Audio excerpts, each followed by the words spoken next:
जय शिव शंकर मित्रों, मैं हरीश पांडे आज का विषय लेकर के प्रस्तुत हूँ। और आज मैं आपको बतलाऊंगा कि मंत्र का उत्कीलन कैसे करें, अर्थात मंत्र को जागृत कैसे करें। मित्रों, ये बहुत ही महत्वपूर्ण विषय है, क्योंकि हम जिस मंत्र की साधना करते हैं हमारी बहुत सी उम्मीदें उस मंत्र से जुड़ी होती हैं, क्योंकि हमें कुछ न कुछ उपलब्धियां चाहिए होती हैं उस मंत्र से और उन मंत्र के इष्ट से। लेकिन वास्तविकता तो ये है कि इस कलिकाल में बहुत सारे मंत्र कीलित कर दिए गए हैं। जब कलिकाल आ रहा था तब उसके पूर्व ही भगवान श्री कृष्ण ने सभी मंत्रों को कीलित कर दिया। उन्होंने देखा कि कलिकाल का जो मानव है वो छली कपटी होगा, धूर्त होगा, और यदि सभी मंत्र जागृत रहे तो वो उन मंत्रों का दुरुपयोग करेगा लोगों को पीड़ा पहुंचाने के लिए। इसलिए उन्होंने सभी मंत्रों को किलित अवस्था में डाल दिया, अर्थात सभी मंत्र सुषुप्त हो गए। एकमात्र जो मंत्र गुरु के मुख से मिलता है वही जागृत होता है, बाकी सभी मंत्र किलित होते हैं। यही कारण है कि आप बहुत दिनों से भक्ति भजन साधना में लगे हुए हैं, लेकिन आपका विकास नहीं हो पा रहा है। बहुत दिनों से आप मंत्र साधना कर रहे हैं, लेकिन उस मंत्र द्वारा आपका आध्यात्मिक और भौतिक विकास नहीं हो पा रहा है। तो ऐसी स्थिति में आपको अपने मंत्र का उत्कीलन कर लेना चाहिए। और आज मैं आपको मंत्र उत्कीलन की सबसे सटीक विधि बताने जा रहा हूँ, तो कागज़ पेन लेकर बैठ जाइए और नोट कर लीजिए। मित्रों, मंत्र उत्कीलन विधि के लिए आपको सबसे पहले बाज़ार से जा कर के गोरोचन और सिंदूर की व्यवस्था बनानी होगी।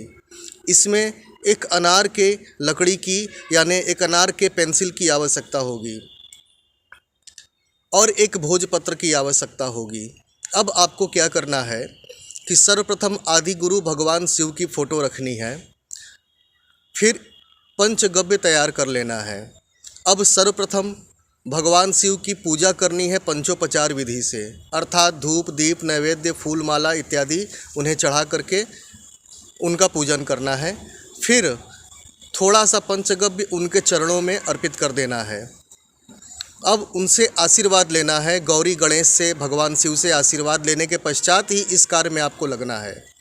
अब आप क्या करेंगे कि गोरोचन और सिंदूर, अगर सिंदूर न मिले तो उसकी जगह लाल कुमकुम, या लाल कुमकुम भी न मिले तो उसकी जगह अष्टगंध भी ले सकते हैं। तो गोरोचन और सिंदूर का लेप बना लीजिए, स्याही बना लीजिए, और अनार की कलम से भोजपत्र पर उस मंत्र को लिखिए जिस मंत्र को आपको जागृत करना है, जिस मंत्र का आपको उत्कीलन करना है। उस मंत्र को लिखने के पश्चात अब उस भोजपत्र पर लिखे हुए मंत्र का पंचोपचार पूजन कीजिए।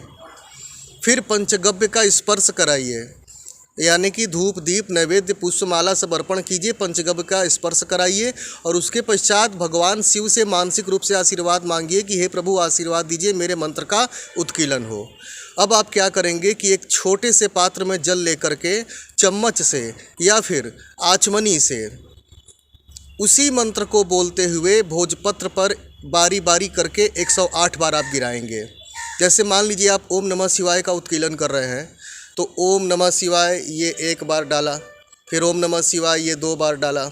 इस प्रकार से 108 बार उसी भोजपत्र पर आपको उस जल की धार गिरानी है। ऐसा जब आप करेंगे तो भोजपत्र पे लिखा मंत्र तो मिट ही जाएगा, लेकिन इसकी आप चिंता मत कीजिएगा। 108 बार उसी मंत्र को बोलते हुए आपको भोजपत्र पर आचमन से जल गिराना है। और फिर क्या करना है, इस क्रिया के पश्चात उस भोजपत्र को उस पूरे जल सहित किसी पात्र में ही रख के ऐसा कीजिएगा ताकि जल भूमि पर न गिरे।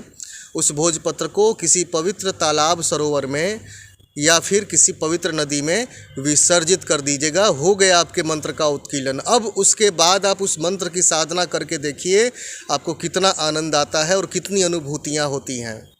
मेरे ख्याल से हर एक मंत्र जापक, हर एक साधक को ये क्रिया करनी चाहिए, वरना जीवन भर लोग लगे रह जाते हैं लेकिन मंत्रों की साधना के बावजूद उन्हें परिणाम नहीं मिलता।